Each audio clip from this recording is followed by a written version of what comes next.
Shalom, Happy Sunday, Welcome Home, dan selamat bergabung di ibadah online Worship Community Church Balikpapan. Saya percaya kebaikan Tuhan beserta Bapak Ibu sekalian, dan pada saat ini kita akan menyimak beberapa pengumuman.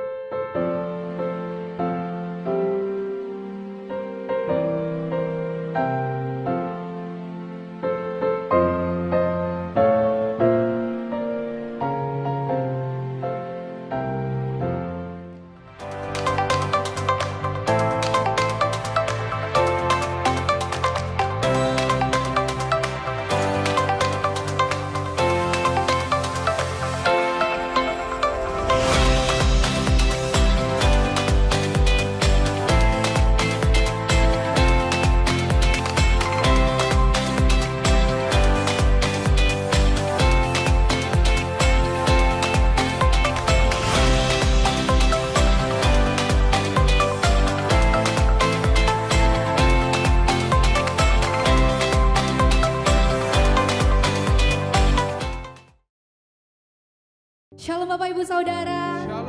Selamat datang dalam ibadah online GBI WCC Balikpapan. Kita bersyukur pada Tuhan, kita ada sampai saat ini. Kita percaya itu semua karena kebaikan, karena kemurahan Tuhan yang Tuhan limpahkan atas setiap kita. Haleluya. Mari Bapak Ibu Saudara, saat ini kita bersatu di dalam doa. Bapa kami di sorga, kami mengucap syukur untuk kebaikan-Mu di dalam kehidupan kami Bapa. Terima kasih untuk segala hal yang Tuhan kerjakan atas setiap kami. Kami bersyukur dan kami bangga punya Allah seperti Engkau Tuhan Yesus. Pada saat ini Bapa, kami rindu ingin menaikkan setiap pujian penyembahan kami, layakan kami Tuhan, sehingga setiap pujian penyembahan kami berkenan di hadapan-Mu. Dimanapun kami berada, kami percaya tangan-Mu yang ajaib yang akan menolong, yang akan menopang, melawat setiap kami Bapa. Terima kasih Bapak Tuhan Yesus, terima kasih. Pada saat ini kami serahkan ibadah kami dari awal pertengahan hingga boleh berakhir dengan baik. Terpujilah nama-Mu kekal sampai selama-lamanya. Hanya di dalam nama Tuhan Yesus. Haleluya. Amin. Mari saat ini kita buka hati kita. Kita angkat suara kita. Kita sembah Dia. Katakan terima kasih Tuhan Yesus. Terima kasih untuk kebaikan-Mu di dalam kehidupan kami Bapa. Terima kasih Bapa buat kebaikan-Mu di dalam hidup kami Tuhan. Haleluya. Terima kasih Yesus buat kasih-Mu yang selalu baru di dalam hidup kami. Terima kasih Tuhan. Haleluya.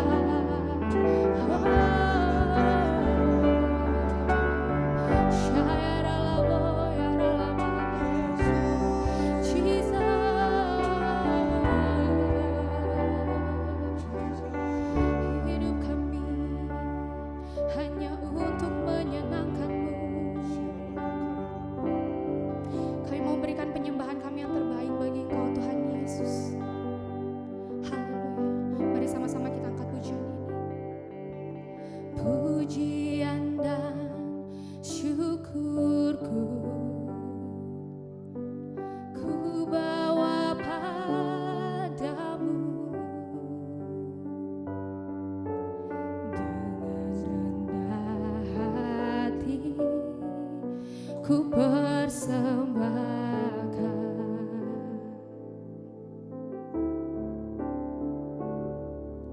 Sadar bila ku ada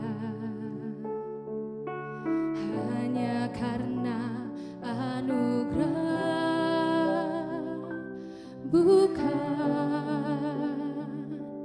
karena kekuatanku.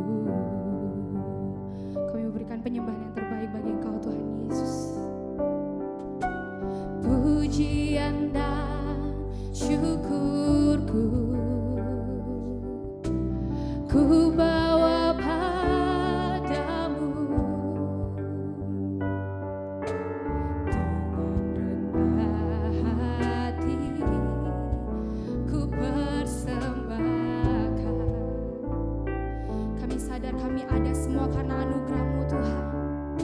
Sadar bila ku ada hanya karena anugerah, bukan karena kekuatanku. Ini penyembahan kami Tuhan Yesus. Ku tahu hidupku adalah penyembahan. Kau ciptakan kami Tuhan.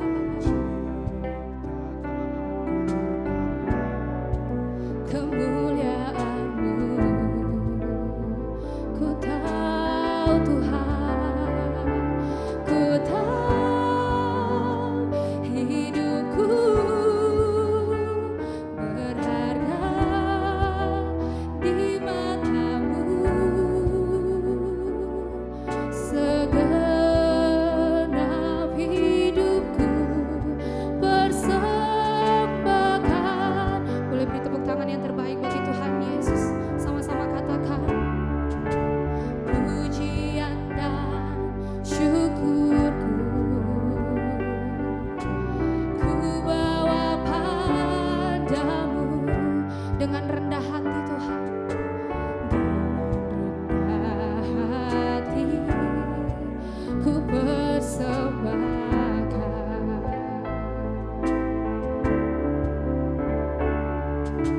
Sadar bila ku ada hanya karena anugerah, bukan karena kekuatanku. Mari sambil mengangkat tangan kita katakan,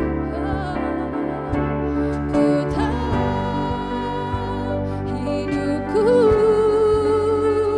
adalah penyembahan. Kau ciptakan kami Tuhan. Kemuliaan-Mu kami tahu Tuhan. Ku tahu hidupku berharga di mata-Mu. Segenap hidupku persembahkan. Kami tahu Tuhan. Ku tahu hidupku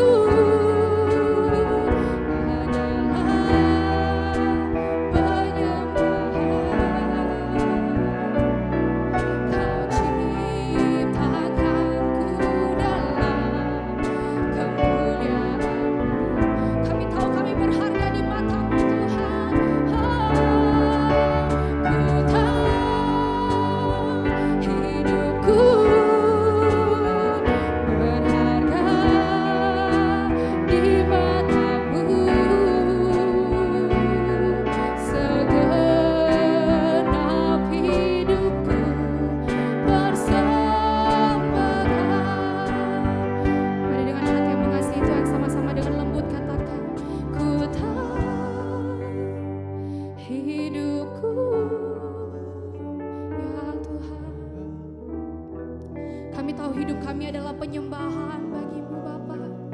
Kami tahu kami berharga di mata-Mu Tuhan Yesus. Terima kasih Bapa. Oh, kami tahu Tuhan. Ku tahu hidupku berharga di mata-Mu.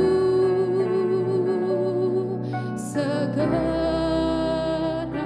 hidupku persembahkan. Mari lebih lagi katakan, kami tahu Tuhan. Ku tahu hidupku. Ini penyembahan kami yang terbaik bagi Engkau Tuhan Yesus. Sebab Engkau Tuhan Allah yang layak disembah. Sebab Tuhan sudah menjadikan setiap kami berharga di mata-Mu Tuhan. Terima kasih Bapa. Kami tahu Tuhan, ku tahu hidupku berharga di mata-Mu. Segenap hidupku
sing my song, then sing my song, my Savior God, to thee. How great thou art, how great thou art,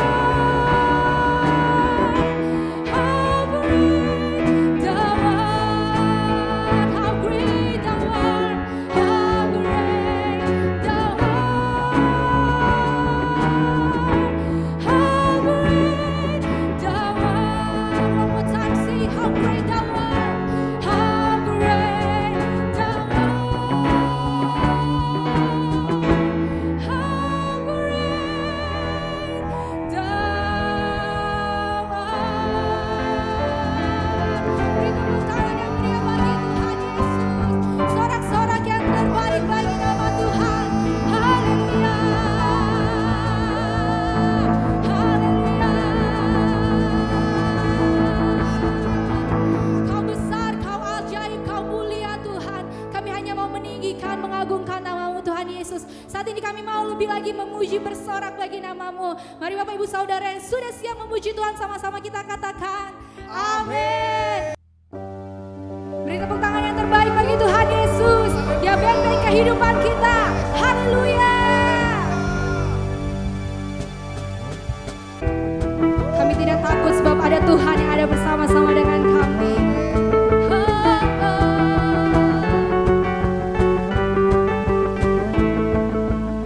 Mari sama-sama katakan, berjalan bersamamu, tak akan ku gentar. Amin. Tanganmu menopangku, jalani kehidupan. Kau mengangkatku di atas gunung batu, kau beriku kemenangan.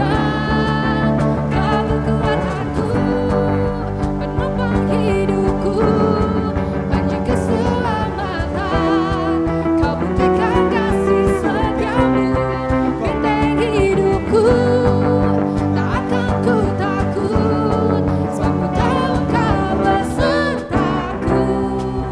Yesus, jaminan hidupku. Haleluya. Kau jaminan hidup setiap kami Tuhan.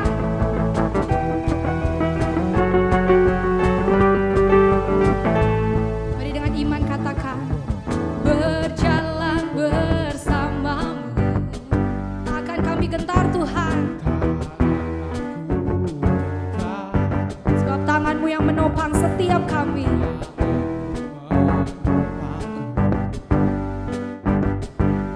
Jalani kehidupan, Kau mengangkatku atas gunung batu, Kau beriku kemenangan. Kau kekuatanku, penopang hidupku, banjir keselamatan. Kau buktikan kasih setiamu, benteng hidupku. Tak akan ku takut, sebab ku tahu Engkau besertaku. Yesus, jaminan hidupku. Kau kekuatanku, penopang hidupku, banjir keselamatan. Kau buktikan kasih setiamu, benteng hidupku. Tak akan ku takut, sebab ku tahu Engkau besertaku. Yesus, jaminan. Mari sambil bertepuk tangan katakan, Kau kekuatanku. Amin. Banjir keselamatan, Kau buktikan kasih setiamu, benteng hidupku. Tak akan ku takut, sebab ku tahu Engkau besertaku. Yesus, jaminan hidup. Mari sambil melompat katakan, penopang hidupku, banjir keselamatan. Kau buktikan kasih setiamu, benteng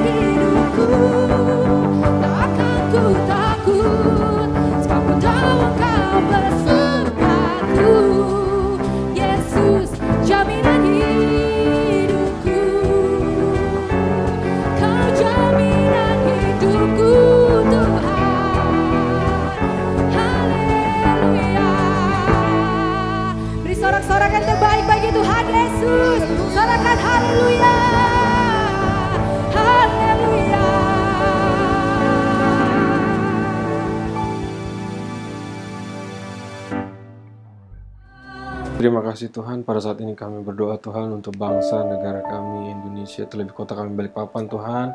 Ampuni dan berkati bangsa negara kami dan kota kami Balikpapan Bapa. Kami juga berdoa Tuhan bagi pemerintahan pusat sampai dengan daerah. Biarlah hikmat Tuhan dapat membuat mereka memimpin untuk keamanan dan kesejahteraan baik bangsa negara kami Indonesia dan kota kami Balikpapan Bapa. Kami juga berdoa Tuhan bagi tenaga medis yang bertugas Bapa, berikan kekuatan, berikan kesehatan dalam mereka bekerja dan melayani masyarakat dengan baik. Terima kasih juga Tuhan, kami berdoa bagi pemimpin rohani kami Tuhan, baik dari gembala pembina kami, Bapak Pendeta Dr. Niko Nyotor Harjo beserta wakilnya, baik gembala Kairon kami, Bapak Wiweko Mulyono beserta wakilnya, baik gembala tempat ini kami Tuhan, Pak Robi Ponda Tuhan, dan Engkau berkati keluarganya Tuhan berlimpah-limpah, dan juga Tuhan Engkau berikan juga hikmat Tuhan, visi misi Tuhan yang selalu dinyatakan setiap hari dalam kehidupan mereka. Dan terima kasih juga Tuhan, kami berdoa Tuhan bagi generasi Yeremia dan juga jemaat yang ada Tuhan, dalam mereka menjadi pribadi yang luar biasa, pribadi yang dapat berdampak bagi keluarga, lingkungan, kota, bangsa dan negara kami. Terima kasih Tuhan, dan juga dapat mereka melakukan amal agung seperti yang Engkau perintahkan. Terima kasih Tuhan. Demikianlah doa kami, ke dalam tahun kami berdoa dalam nama Tuhan Yesus. Haleluya. Amin.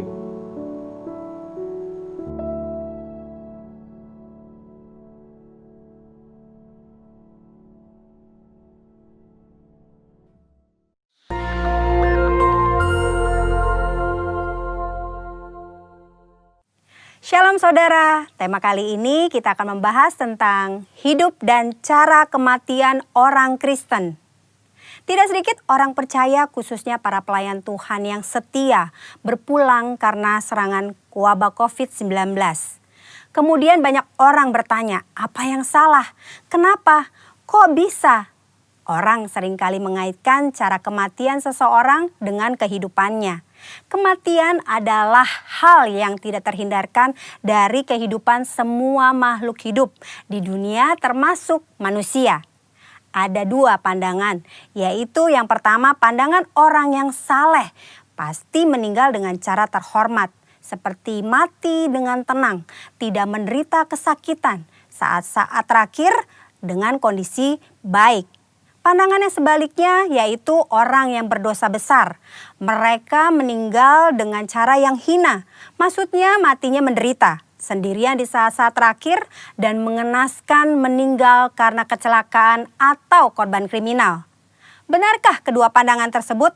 Tentu saja pandangan tersebut salah. Alkitab mencatat Tuhan Yesus sendiri diperhadapkan dengan pertanyaan dan situasi yang mirip. Dalam Lukas 13 ayat 1 sampai dengan 5 terjadi peristiwa matinya peziarah di Yerusalem yang dibunuh oleh Pilatus dan darahnya dicampur dengan korban darah yang akan dipersembahkan. Peristiwa yang kedua adalah orang-orang Galilea mati tertimpa menara dekat Siloam. Dua peristiwa ini membuat orang-orang bertanya, dosa besar apa yang telah dilakukan oleh kedua kelompok ini? Hingga mereka meninggal dengan cara yang mengenaskan. Saat itu juga Yesus menegur mereka bahwa hal itu terjadi bukan karena mereka lebih berdosa. Dosa dan kesalahan atau konsekuensi yang dibuat oleh manusia bisa saja mengakibatkan penderitaan dan mati dengan mengenaskan. Tetapi mengatakan semua orang yang mati dengan tidak enak dan mengenaskan adalah orang yang lebih berdosa, itu pendapat yang salah. Apalagi mengaitkan dengan kualitas kerohanian mereka. Tuhan Yesus mengajarkan di Lukas 13 ayat 1 sampai dengan 5. Yang pertama, cara mati seseorang tidak menunjukkan kualitas hidupnya. Mungkin saja orang yang berdosa bisa mati atau meninggal dengan cara yang tidak enak dan menderita. Tetapi bukan selalu bila seseorang meninggal dengan cara yang tidak enak, artinya pasti karena ada dosa besar yang dilakukan. Jangan mengaitkan cara kematian seseorang dengan kualitas hidupnya. Yesus berkata dengan tegas, jikalau tidak bertobat bisa binasa dengan cara yang tidak enak, bahkan menderita untuk selama-lamanya. Yesus menekankan bahwa penting diperhatikan adalah pertobatan, bukan cara meninggal seseorang. Yang kedua, kualitas hidup seseorang akan berkonsekuensi pada kekekalan. Selain pertobatan, hal yang sama penting adalah menghasilkan buah-buah dalam hidup. Perhatikan perumpamaan pemilik kebun anggur dalam Lukas 13 ayat 6 sampai dengan 9. Si pemilik kebun anggur mengetahui bahwa ada pohon anggur yang tidak berbuah dan ia memberi perintah untuk ditebang. Namun si pengelola kebun meminta kesempatan untuk pohon itu dibiarkan hidup.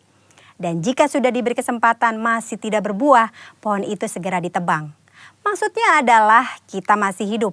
Artinya kita diberi kesempatan untuk mengalami pertobatan dan menghasilkan buah.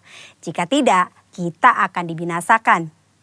Waktu yang Tuhan berikan harus kita responi dengan pertobatan dan berbuah. Saudara, jangan salah fokus dengan mempertanyakan bagaimana cara seseorang meninggal. Sebaiknya kita meresponi kesempatan hidup yang Tuhan berikan. Yang pertama, kita fokus pada pertobatan dan menjalani hidup yang menghasilkan buah, agar kita tidak mengalami hukuman dan penderitaan kekal. Yang kedua, tidak ada hubungan langsung antara cara seseorang mati dengan kerohanian yang dijalani selama hidupnya. Yang ketiga, cara orang percaya mati adalah kedaulatan Tuhan yang tidak dapat diselami oleh manusia. Tetaplah percaya dan serahkan diri kepada Tuhan. Percayalah, tidak ada keputusan Tuhan yang salah. Saudara, kita tidak boleh menilai bahkan menghakimi seseorang melalui cara kematiannya. Sebagai contoh, memperkatakan, sudah rajin beribadah, berpuasa, berbahasa roh, kok bisa mati karena COVID-19? Hal itu tidak ada hubungannya, lagi sangat tidak pantas untuk diucapkan karena tidak menghormati dan tidak sensitif terhadap perasaan keluarga yang ditinggalkan. Mari saudara, kita fokus kepada pertobatan dan menghasilkan buah-buah yang baik selama kita masih punya kesempatan. Tuhan Yesus memberkati.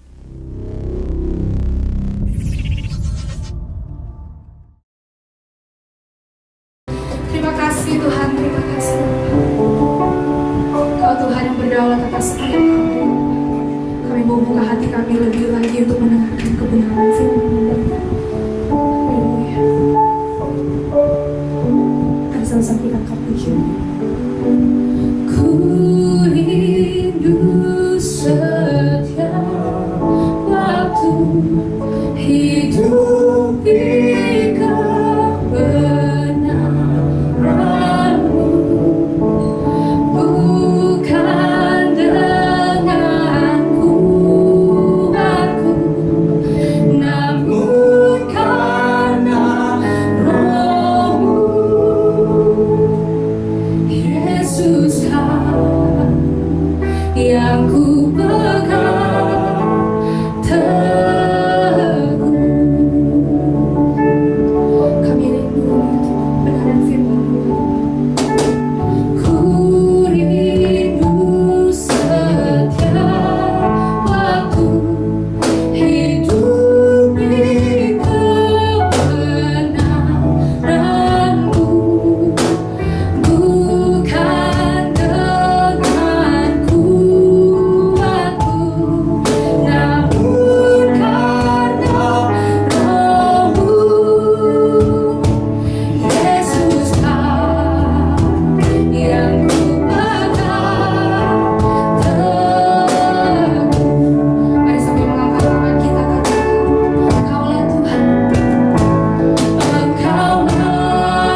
Shalom Bapak Ibu yang saya kasihi di dalam Tuhan kita Yesus Kristus. Kembali kita berjumpa di ibadah online atau online service pada hari ini 28 Juni 2020. Saya percaya semua dalam keadaan baik, dalam keadaan sehat. Saya selalu berdoa sebagai gembala, sebagai hamba Tuhan. Saya senantiasa berdoa buat jemaat agar tetap terpelihara tubuh, jiwa, dan rohnya. Nah, sebelum kita masuk di dalam kebenaran firman Tuhan, saya mengajak kita tundukkan kepala, kita berdoa. Bapa di dalam surga, Bapa yang kami sembah di dalam nama Tuhan Yesus, kembali kami datang di hadapan-Mu, kami datang di dalam hadirat-Mu ya Tuhan. Kami bersyukur buat apa yang terjadi, yang Tuhan izinkan berlaku di dalam kehidupan kami. Satu hal yang kami mau katakan, bahwa apapun yang terjadi, Engkau tetap baik, bahkan Engkau sangat baik, teramat baik di dalam hidup kami. Kami terus menyembah Tuhan, kami terus sepenuhnya bergantung kepada Tuhan, sepenuhnya kami hidup ya di dalam Tuhan. Tanpa Engkau kami tidak bisa melakukan apa-apa, tanpa Engkau kami tidak bisa hidup ya Tuhan. Kami bersyukur kalau kami tadi diizinkan untuk memuji menyembah Tuhan. Kami boleh masuk di dalam hadirat-Mu, kami menikmati kehadiran-Mu. Kami percaya lewat pujian penyembahan ini Tuhan, Engkau disukakan, Engkau disenangkan. Dan ketika Engkau disenangkan, Engkau hadir di dalam kehidupan kami, Engkau hadir di dalam keluarga kami, Engkau hadir di dalam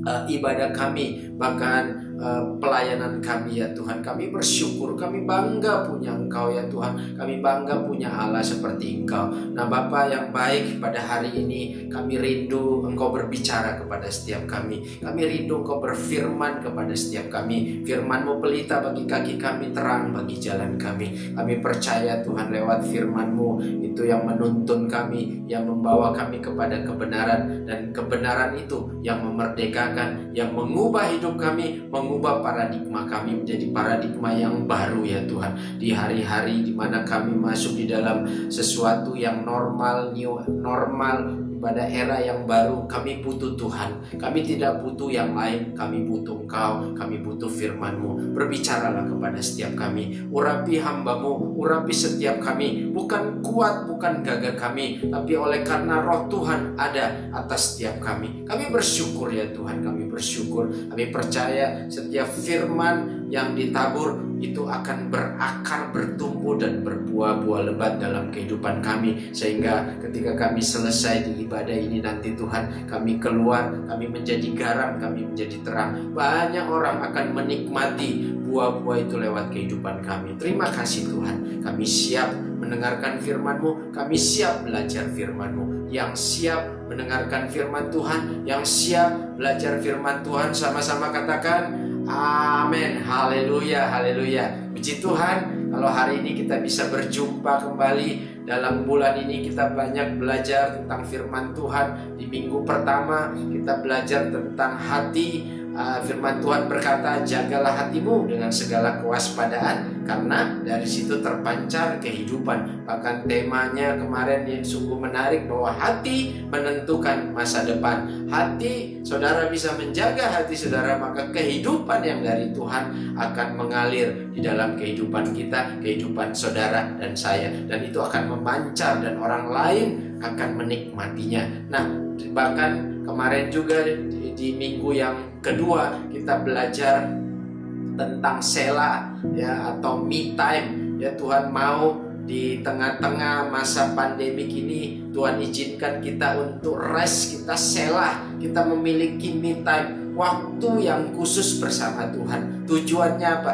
Biar kita bisa mengevaluasi, kita bisa menata lagi ruangan hati kita, kita bisa lagi menata hal-hal apa yang bolong, yang lobang di dalam hidup kita, kita bisa tata lagi, kita perbaiki. Jadi saudara, saya ingatkan selama masa pandemik ini, manfaatkan saudara kita untuk Selah, untuk kita rest sama Tuhan. Kita mulai dengar suara Roh Kudus. Tuhan, apa yang Tuhan mau aku lakukan, biar kehendak-Mu yang jadi, bukan kehendak-Ku. Nah, yang terakhir kemarin Pak Niko banyak berbicara tentang visi, tentang musim yang baru, new dimension. Bagaimana Roh Kudus, kuat kuasa Roh Kudus ya, turun atas kita, menjadikan kita saksi-saksi Kristus. Nah, ingat saudara, panggilan kita dipanggil bukan hanya sekedar menjadi orang Kristen, tapi kita harus mengerjakan yang namanya amanat agung. Kisah 1 ayat 8 berkata, tetapi kamu akan menerima kuasa kalau Roh Kudus turun ke atas kamu. Ingat, Roh Kudus diberikan kepada saudara dan saya, karunia-karunia itu diberikan kepada saudara dan saya agar saudara pergi, dikatakan keluar menjadi saksi. Matius 28 berkata, karena itu pergilah, jadikanlah semua bangsa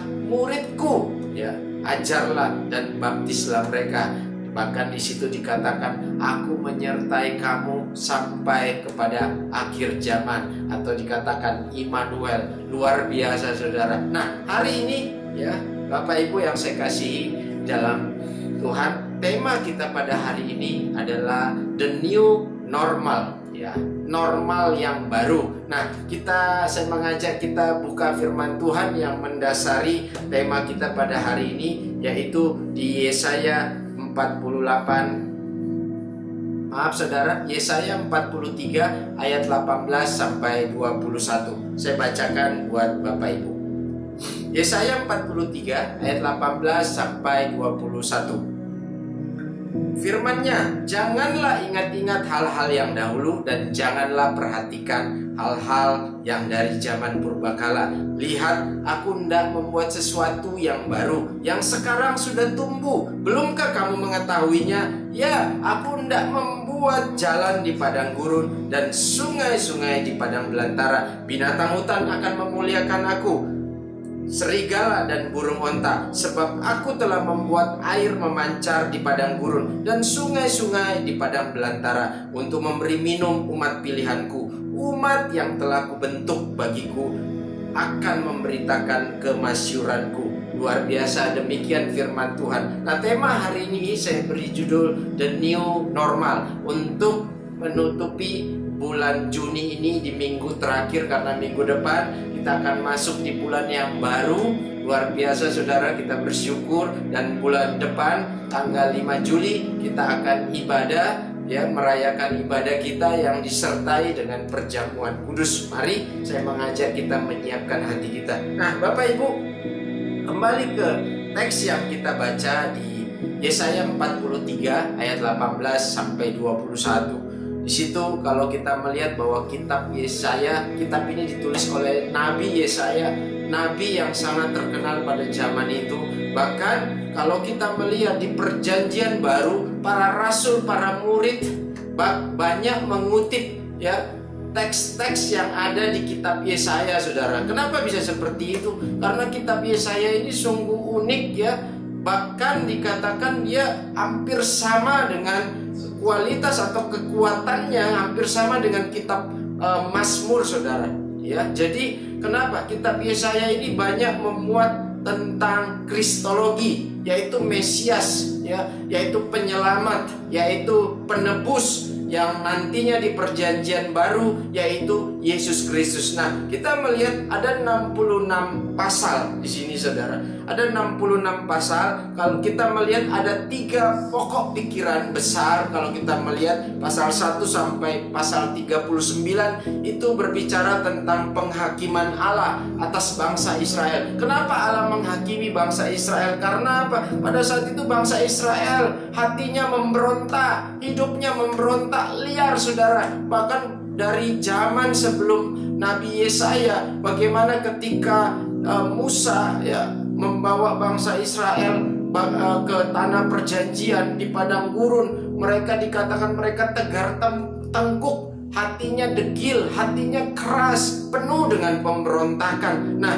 di situ yang terjadi, itu yang terjadi pada saat itu bangsa Israel, pasal 1 ayat 39 dikatakan tentang penghakiman, Israel memberontak. Apalagi saudara, Israel menyembah berhala.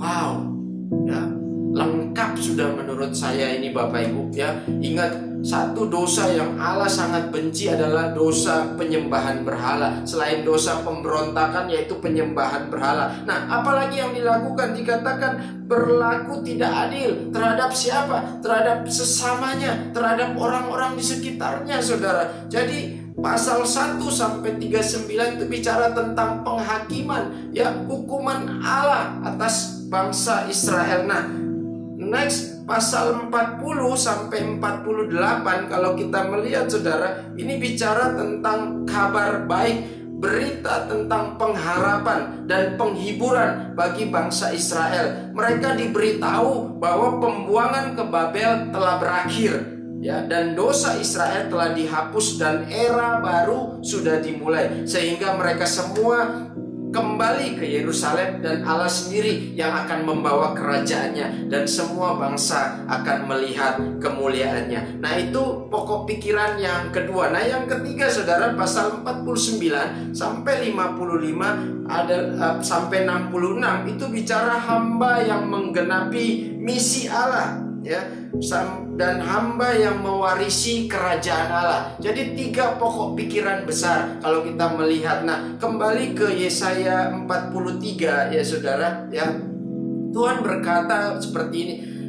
Walaupun masa lalumu suram, ya, dikatakan jangan ingat lagi perkara-perkara yang dahulu, ya. Di situ dikatakan aku hendak membuat sesuatu yang baru, ya. Kata perasa di situ dikatakan sesuatu yang baru. Aku hendak membuat sesuatu yang baru. Nah, sesuatu yang baru. Kalau kita melihat di situ Allah yang membuat sesuatu yang baru, ya. Siapa? Ya, Allah sendiri, ya. Allah Yahweh pada saat itu, ya. Dia membuat sesuatu yang baru. Artinya kalau kita melihat aku membuat sesuatu, berarti Allah yang membuat.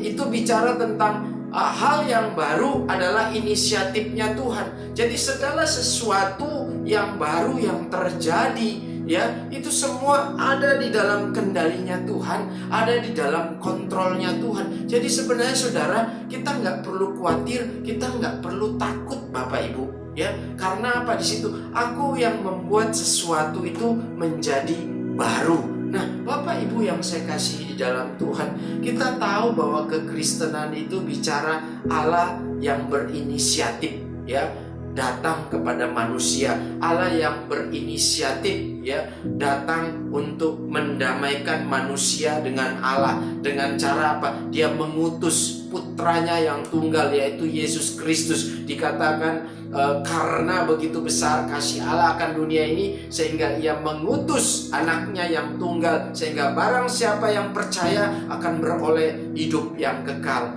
Ingat, saudara, kekristenan adalah Allah yang datang kepada manusia.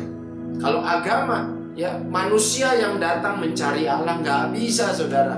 Kita nggak punya kapasitas. Ya, otak kita hanya sebesar bakpao. Kita nggak bisa menggapai Allah. Kita nggak bisa menemui Allah. Tapi kita bersyukur lewat karena kasih Allah di dalam diri Allah sendiri lewat pribadi Yesus, maka kita didamaikan. Ya, kita ingat kisah penciptaan, bagaimana ketika Adam dan Hawa jatuh ke dalam dosa. Ya, manusia terpisah, manusia diusir dari Taman Eden. Tapi kita bersyukur Allah yang berinisiatif, ya, dikatakan aku membuat sesuatu yang baru, aku yang mendamaikan engkau dengan Bapa, ya, lewat putraku yang tunggal. Jadi kita bersyukur, saudara, hidup ini semua karena anugerah, semua karena kemurahan hati Tuhan. Kalau saudara ada sampai hari ini, saudara sehat sampai hari ini, semua karena perbuatan Tuhan yang dahsyat, yang ajaib di dalam hidup kita. Yang setuju katakan amin. Nah, Bapak Ibu yang saya kasihi di dalam Tuhan kita Yesus Kristus, saya mengajak hari-hari ini, ya, kita sekalipun kita ada di masa yang mungkin kelihatannya berat, saudara, ya, kita tahu di masa pandemik ini sebenarnya, ya, ini sesuatu yang mungkin berat, ya, bahkan ada orang yang tidak siap, Ya, ada yang siap, ada yang tidak siap karena masa ini ya datangnya tiba-tiba, pandemik ini datangnya tiba-tiba. Tapi kita bersyukur, percayalah bahwa Tuhan ya yang mengendalikan semuanya, semua ada dalam kontrolnya Tuhan. Kalau kita melihat di masa-masa ini saudara, ya memang ini sesuatu yang menurut saya ya bukan hanya saya tapi semua pasti sepakat bahwa ini berat ya, tapi percayalah bahwa Tuhan tidak pernah meninggalkan saudara. Firman Tuhan hari ini berkata, ya jangan lagi ingat-ingat hal-hal yang di belakang, tapi apa saudara? Percayalah bahwa Tuhan yang membuat sesuatu yang baru. Nah, kita masuk di era yang baru di mana ya semuanya menjadi baru. Nah, apa yang harus kita lakukan sebagai orang Kristen, saudara? Ya, ini yang penting, sikap kita sebagai orang Kristen. Ketika kita ada di new era ini, normal yang baru, perlu sebagai orang Kristen ya kita harus memiliki sikap yang sesuai dengan apa yang Tuhan ajar, sesuai dengan teks ya yang kita baca pada hari ini. Kita kembali ke Yesaya 43, saudara. Saya mengajak kita lagi ya, Yesaya 43 di ayat 18 dikatakan ini, firman-Nya, janganlah ingat-ingat hal-hal yang dahulu dan janganlah perhatikan hal-hal dari zaman purbakala. Nah, inilah sikap kita sebagai orang percaya ketika kita ada di era yang baru atau new normal atau new dimension. Saya ingat kepala pembina kita berkata di awal tahun ya 2020 bahwa kita memasuki tema yang baru yaitu new dimension. Tadinya saya tidak berpikir, saya berpikir bahwa new dimension itu artinya depositoku bertambah. New dimension itu berarti bahwa asetku bertambah. Ternyata bukan begitu, saudara. Tapi new dimension itu bicara paradigma kita diubah ya. Hal-hal yang lama dikatakan ya, hal-hal yang lama itu sudah berlalu, yang baru sudah datang. Apa itu paradigma yang baru? Cara kita melihat segala sesuatu menjadi baru, saudara. Tapi melihatnya dari perspektif Allah, dari kacamata Allah. Nah, saudara, ada yang bertanya seperti ini, Pastor, Pak Pendeta, kira-kira kita bisa nggak kembali ke zaman old new? Saya mau pastikan tidak bisa, saudara, karena zaman sudah berubah. Yang setuju katakan amin. Ya, kalau ada yang bertanya kembali ke old new, ya tidak bisa, karena kita sekarang memasuki era yang baru. Ya, para ahli mengatakan kita masuk ya di new normal. Apa itu new normal? Itu satu perubahan perilaku, perubahan pola hidup ya, dan perubahan itu terjadi di semua aspek ya, masyarakat, ekonomi, aspek sosial, aspek budaya, semuanya berubah, saudara. Ada terjadi perubahan perilaku. Jadi, saudara, apa yang sikap kita ya sebagai orang percaya, apa yang harus kita lakukan? Nah, yang pertama, saudara, ya, bagaimana kita menjalani ya new normal ini? Yang pertama tadi saya katakan, janganlah ingat hal-hal yang dahulu dan janganlah perhatikan hal-hal yang dari zaman purbakala. Artinya apa? Kita harus berubah, saudara. Jadi yang pertama, kita harus berubah. Katakan berubah. Katakan kiri kananmu, kamu harus berubah. Coba katakan kiri kanan, kamu harus berubah. Katakan berubah. Nah, saudara, di situ dikatakan jangan lagi ingat hal-hal yang dahulu dan jangan perhatikan hal-hal dari zaman purbakala. Nah, yang pertama yang harus kita lakukan, saudara, kita harus berubah. Sebagai orang percaya, perubahan itu adalah hal yang normatif, hal yang normal sebenarnya sebagai orang percaya. Karena kita orang-orang percaya, kita tahu ada firman Tuhan berkata di Roma 12 ayat 1, berubahlah oleh pembaharuan budimu. Ketika kita terima Yesus, apa yang baru? Roh kita baru ya.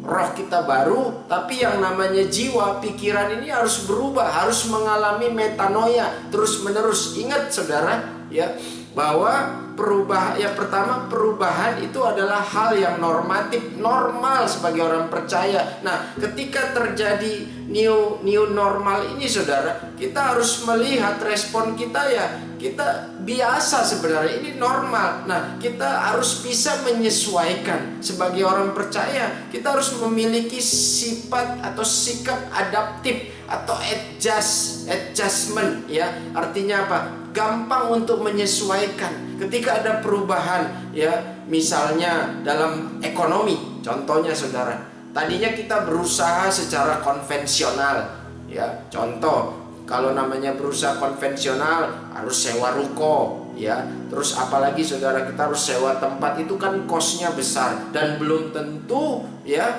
menguntungkan. Kadangkala, ya, saya punya teman, dia investasi sekian M dengan jaminan dia akan dapat setiap bulannya 10%, ternyata tidak, saudara.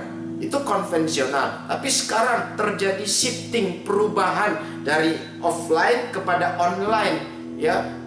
Tadinya, ya, orang berusaha harus sewa tempat, sekarang di rumah aja, ya, saudara. Saudara tidak perlu sewa tempat, saudara menjalankan dari rumah. Saudara mendaftar, ya, di platform, ya, seperti GoFood atau GrabFood, saudara bisa berusaha. Bahkan itu lebih enak, saudara, ya. Cost-nya bisa kita tekan, ya, bahkan marginnya bisa lebih besar. Tinggal nanti kita membuat promosi-promosi atau kita membuat, ya, misalnya promosi lewat YouTube, ya, lewat Instagram. Jadi sekarang itu berubah, itu dari segi usaha. Dalam pelayanan, saudara, dalam pelayanan misalnya, ya, sekarang kita ibadah jadi berubah, ya. Esensi dari ibadah, kita jadi mengerti bahwa ibadah bukan lagi ritual, bukan lagi komunal, tapi ibadah itu bicara relationship. Ya, esensi dari ibadah itu bukan lagi di mana kita berada, saudara, beribadah, tetapi dimanapun kita, ketika kita connect sama Tuhan. Jadi esensi dari ibadah, kita jadi mengerti lewat perubahan ini, kita jadi mengerti bahwa esensi dari ibadah adalah hubungan. Ingat, kekristenan adalah hubungan. Katakan hubungan. Yang setuju katakan amin. Jadi tidak lagi dipengaruhi oleh tempat dimanapun. Saya ingat, saya lihat, ya, di pesawat pun kita bisa melakukan perjamuan kudus tanpa seorang pendeta, tanpa seorang pastor, ya, kita bisa melakukan perjamuan kudus. Jadi ibadah nggak lagi bicara tentang ritual atau komunal, kumpul rame-rame, tapi bicara hubungan pribadi kita sama Tuhan. Jadi esensi. Nah, apalagi dari segi tempat ibadah, saudara, ya, kita bisa beribadah di mana saja. Dulu kita berpikir bahwa ibadah itu, gereja itu adalah gedung, ya. Sekarang tidak, saudara. Dimanapun, ya, gereja itu adalah saudara dan saya. Yang setuju katakan amin. Jadi gereja, ya, ada terjadi perubahan. Kita berpikir bahwa kalau namanya gereja itu gedung, ternyata tidak, saudara. Kita bisa melihat sekarang gedung-gedung gereja yang besar, ya, kosong, tidak dipakai. Bahkan semua bisa kita lihat di layar kaca, saudara. Semua bisa melakukan ibadah, bahkan jemaat, ya, bisa beribadah. Dia tinggal mengklik di mana aja, dia bisa memilih, saudara. Ya, dia mau beribadah, mau dengerin siapa yang firman, siapa yang khotbah, dia bisa dengar. Jadi terjadi perubahan. Nah, di hal-hal yang rohani seperti itu. Bahkan sekarang, ya, gereja menyediakan sarana online, ya. Apalagi masa-masa begini, ya, kita nggak bisa offline, kita online. Tapi awal-awal saya kesaksian, sudah satu bulan pertama waktu online itu rasanya kita seperti menonton. Kita nggak bisa menikmati karena tidak terbiasa. Tapi masuk bulan kedua, bulan ketiga, bahkan mau masuk bulan keempat, ya, ibadah itu jadi sesuatu yang menggairahkan, ya. Bukan lagi karena harus offline atau online, karena saya belajar bahwa ibadah, ya, itu bicara tentang perjumpaan kita dengan Tuhan. Saya ingat bagaimana Yunus bisa berjumpa dengan Tuhan, bisa mengalami Tuhan itu bukan di gedung, saudara, tapi dia bisa ketemu Tuhan di mana? Di perut ikan. Itu Yunus. Nah, jadi ibadah itu tidak ditentukan oleh online atau offline, tapi dimanapun kita bisa. Ketika kita connect sama Tuhan, kita ngalami Tuhan, kita ngalami perjumpaan dengan Tuhan, itulah ibadah. Jadi terjadi banyak perubahan di gereja, bahkan seluruh dunia, tatanan dunia berubah, saudara. Ya, dalam sosial semua berubah. Jadi ingat saudara, ya, sebagai orang percaya, ya, kita nggak bisa lari, ya, kita tidak bisa menghindari perubahan. Kita harus punya sikap, ya, sikap kita terhadap perubahan adalah apa? Kita harus bisa menyesuaikan, ya. Kalau hari ini ibadahnya online, atau hari ini memang era ini usahanya memang harus dengan online, ya kita harus menyesuaikan, kita harus mengikuti, saudara. Kita harus memperbesar kapasitas kita sebagai orang percaya. Kita nggak bisa lagi pakai cara-cara yang lama, old normal, atau yang konvensional, ya, tapi kita udah harus mengikuti perkembangan zaman. Jadi sebagai orang percaya kita harus berubah. Katakan sekali lagi, berubah, saudara. Ini penting, ya, sebagai orang percaya. Nah, itu yang pertama, bahwa sikap kita dalam menjalani new normal ini, yang pertama kita harus berubah. Yang mau katakan amin. Nah, yang kedua, saudara, ya, kalau kita melihat di ayat yang 21, ya, yang kita baca gitu, ayat 20-21 saya bacakan. Binatang hutan akan memuliakan aku, serigala dan burung onta, sebab aku telah membuat air memancar di padang gurun dan sungai-sungainya di padang belantara, untuk memberi minum umat pilihanku. Umat yang telah kubentuk bagiku akan memberitakan kemasyuranku. Nah, Bapak Ibu, ya, hal yang tidak perlu kita lupakan, hal yang harus kita tetap lakukan sebagai orang percaya adalah apa? Di situ dikatakan memberitakan kemasyuran Tuhan.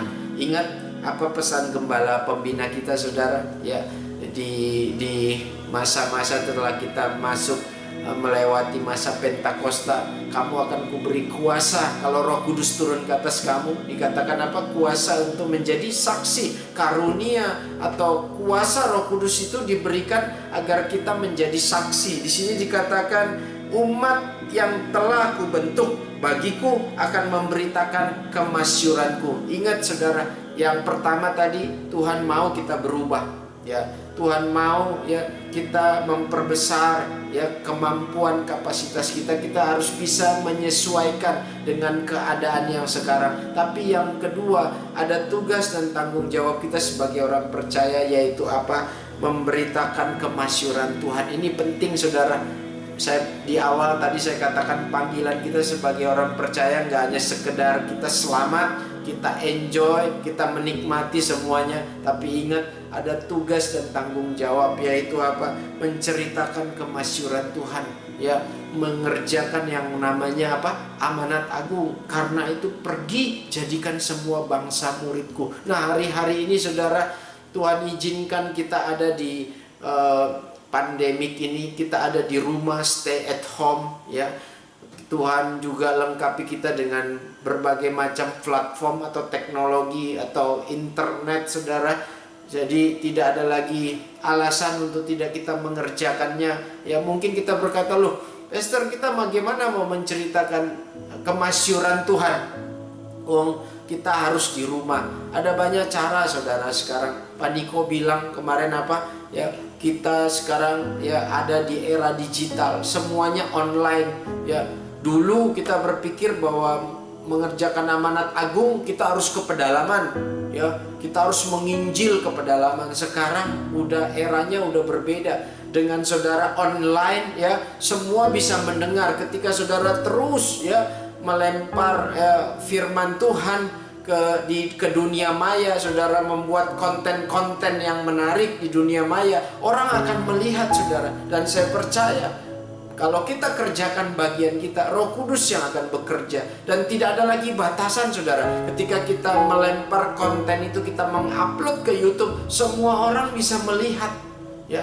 Seluruh dunia, seluruh mata melihat. Bahkan yang di pedalaman yang ada bisa mendapat koneksi internet, mereka bisa melihat. Jadi eranya berubah. Jadi ini saatnya, saudara, kita menceritakan kemasyuran Tuhan lewat di era atau new normal ini, saudara. Jadi ayo saya mengajak kita, yang pertama tadi apa? Kita berubah, ya. Yang lama sudah berlalu, yang baru sudah datang. Berubah dalam arti kita harus punya sikap, ya, adaptif, ya, atau adjustment, ya. Kita bisa menyesuaikan dengan keadaan yang sekarang. Kita tidak boleh kaku, ya. Mungkin kita berpikir dulu aku sukses karena aku melakukan hal-hal yang lama. Oh tidak, saudara. Kita bisa lihat perusahaan-perusahaan yang hebat bisa tumbang, ya. Orang-orang hebat bisa tumbang, gereja-gereja yang besar bisa tumbang. Kalau apa? Kalau tetap memakai cara yang lama, karena eranya udah berubah. New normal, saudara. Nah, yang kedua, saudara, kita punya tugas dan tanggung jawab, yaitu apa? Kita menceritakan kemasyuran Tuhan. Ayo kita pergi keluar menjadi saksi, ya. Kita memuridkan orang-orang, kita memuridkan, ya, teman-teman kita.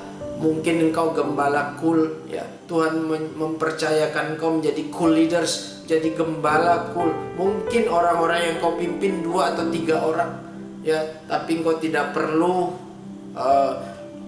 kecil hati, tidak perlu minder. Oh Tuhan, kau cuma 2, bukan itu soalnya. Tapi ketika engkau mengerjakan, engkau setia dari hal-hal yang kecil, maka hal-hal yang besar akan Tuhan percayakan kepadamu. Yang setuju katakan amin. Jadi 2 hal ini, saudara, ya, yang kita lakukan, ya, dari teks yang kita baca. Yang pertama tadi, Tuhan mau kita berubah, ya. Jangan sampai masa ini tidak ada yang berubah dalam diri kita. Tuhan mau kita berubah. Sayang, saudara, ketika Tuhan izinkan masa ini, ya, terus kita tidak berubah. Akhirnya kita lewat begitu saja, lalu begitu saja. Tapi kalau kita berubah, kita banyak hal yang kita harus perbaiki. Ya, kita perbaiki, kita berubah, saudara. Yang mau katakan amin.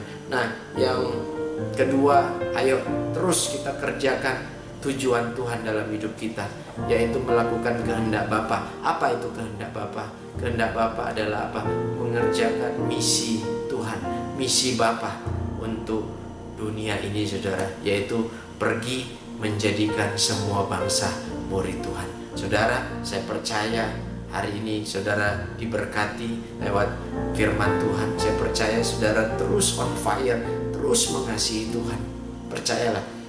Ya, ketika saudara memahami ini, ya, melihat bahwa ada kontrol Tuhan, kendali Tuhan di dalam peristiwa ini, saudara tidak akan pernah lemah, saudara tidak akan mundur, saudara terus melayani Tuhan, saudara terus menyala-nyala on fire buat Tuhan. Nah, Bapak Ibu, saya percaya firman Tuhan hari ini menguatkan kita, menyadarkan kita, membangkitkan kita kembali. Saya berdoa buat Bapak Ibu. Bapa di dalam surga, terima kasih Tuhan buat hari ini. Terima kasih buat firman-Mu yang mengajar kami bahwa 2 hal yang harus kami lakukan di era yang baru ini. Yang pertama, kami harus berubah. Berubah artinya kami harus mampu untuk menyesuaikan diri kami. Kami harus bisa mengupgrade diri kami. Kami harus bisa kreatif, ya, hal-hal yang baru yang harus kami lakukan. Dan yang kedua, kami diingatkan tentang tugas dan tanggung jawab kami sebagai orang percaya, yaitu menceritakan, memberitakan kemasyuran Tuhan, perbuatan Tuhan yang dahsyat, luar biasa dalam hidup kami. Terima kasih Tuhan. Nah, hari ini aku berdoa buat setiap anak-anak-Mu Tuhan. Roh Kudus, Engkau bekerja lewat firman yang disampaikan pada hari ini.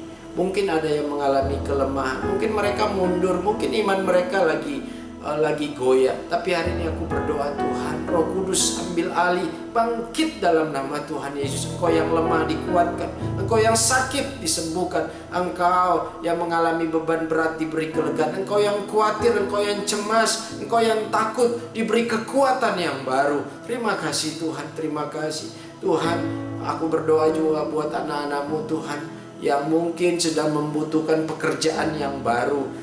Tuhan, tolong mereka. Tuhan, siapkan Tuhan yang menyediakan pekerjaan yang baru. Engkau Allah Immanuel yang selalu menyertai anak-anak-Mu Tuhan. Mungkin ada yang sedang mengalami duka, kesusahan. Tuhan tolong mereka. Engkau menjadi jawaban dalam hidup mereka ya Tuhan. Engkau yang memberkati kehidupan mereka. Apapun Tuhan pergumulan, persoalan, Engkau menjadi jawaban dalam hidup ini. Terima kasih Tuhan, terima kasih Bapa. Terima kasih Bapa Tuhan yang baik, yang begitu mengasihi kami.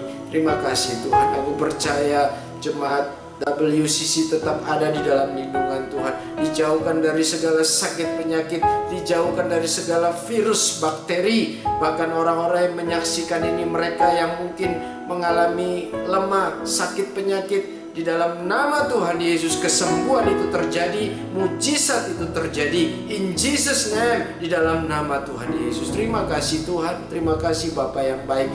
Hari ini hamba-Mu berhenti berkata-kata, tapi aku percaya Roh Kudus, bahkan firman-Mu terus berbicara atas setiap umat-Mu. Engkau berbicara Tuhan, Engkau mengambil alih tubuh, jiwa, roh, pikiran kami ya Tuhan. Pikiran Kristus senantiasa ada di dalam kehidupan kami. Terima kasih Tuhan, terima kasih. Di dalam nama Tuhan Yesus kita yang sudah diberkati, sama-sama katakan amin. Nah, saya percaya bahwa semua tetap ada di dalam perlindungan Tuhan. Dia Immanuel, Allah yang menyertai. Bukan hanya menyertai, Dia memberkati saudara dan saya. Tuhan Yesus memberkati.